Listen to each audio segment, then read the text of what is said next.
Dalam Metro Siang kali ini kami kembali mereview kasus Harun Masiku yang kemudian kemarin berakhir dengan pemanggilan mantan menteri sekaligus politikus PDIP Yasona Laoly. Nah, pemirsa, Harun Masiku ini yang namanya mungkin Anda sering terdengar ya belakangan ini adalah mantan caleg PDIP yang maju di daerah pemilihan Sumatera Selatan pada pemilu legislatif 2019. Kita tampilkan informasi yang pertama. Dalam kontestasi ini Harun kalah dari seniornya Nazarudin. Namun sebelum ditetapkan sebagai anggota Dewan, Nazarudin meninggal dunia.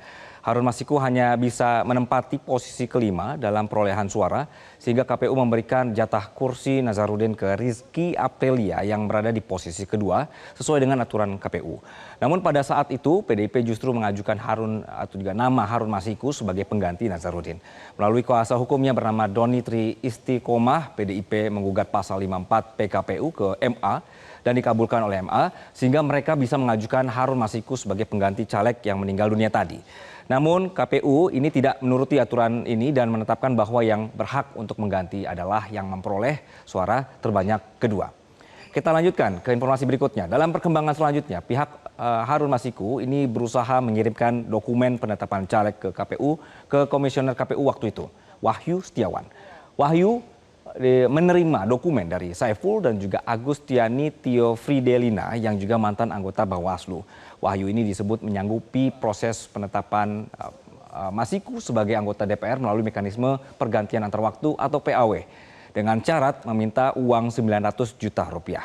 KPK kemudian mencium aksi ini dan melakukan operasi tangkap tangan atau OTT terhadap komisioner KPU Wahyu Setiawan pada 8 Januari 2020. Dalam operasi ini 8 orang ditangkap dan 4 diantaranya ditetapkan sebagai tersangka termasuk Harun Masiku. Namun Harun berhasil menghilang sebelum tertangkap dan jejak terakhirnya terpantau di sekitaran Perguruan Tinggi Ilmu Kepolisian atau PTIK, tetapi upaya penangkapan diduga terhalang.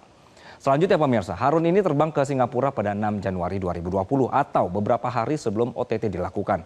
Namun, ia kembali ke Indonesia sehari kemudian. Rekaman CCTV di Bandara Soekarno-Hatta menunjukkan ia membawa tas dan kemudian meninggalkan bandara dengan taksi. Setelah itu keberadaannya hilang, menjadi misteri.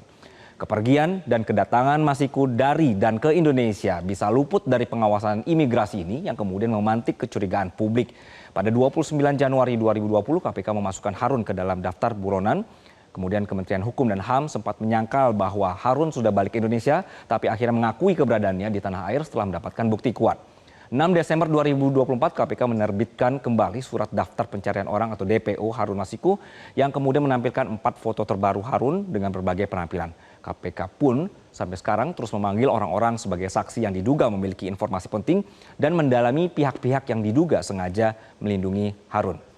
Jelajahi cara baru mendapatkan informasi. Download Metro TV Extend sekarang.